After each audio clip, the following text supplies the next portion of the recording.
The debt ceiling is a limit on how much the U.S. government can borrow to pay for its expenses.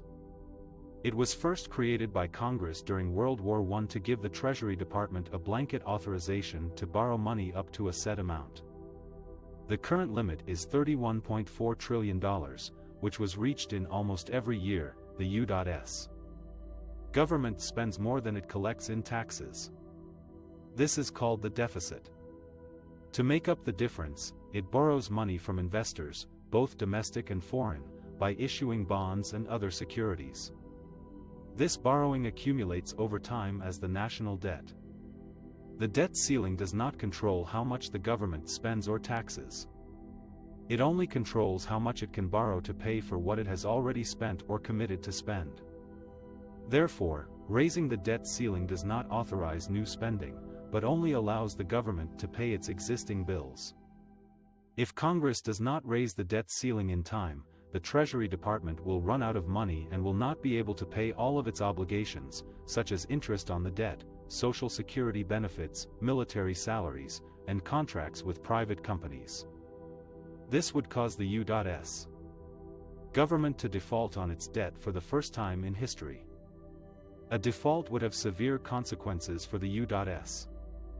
economy and the global financial system.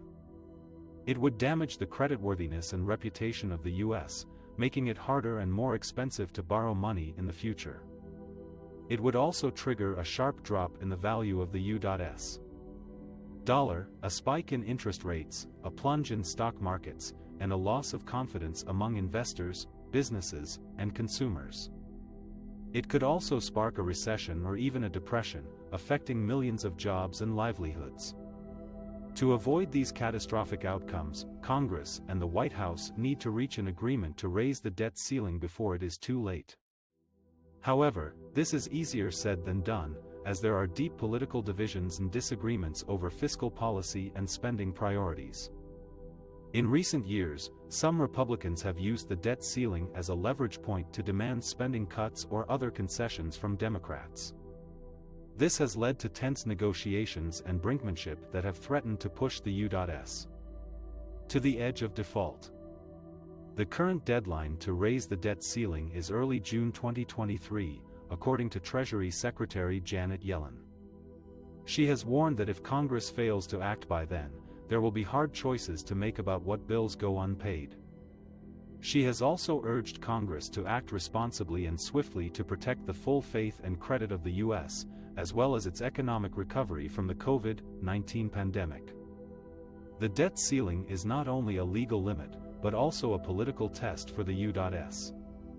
It reflects how well its leaders can work together to manage its finances and uphold its obligations. It also affects how the rest of the world views its economic strength and stability. Raising the debt ceiling is not a sign of weakness or irresponsibility, but a necessary step to ensure that the U.S. can pay what it owes and maintain its global leadership.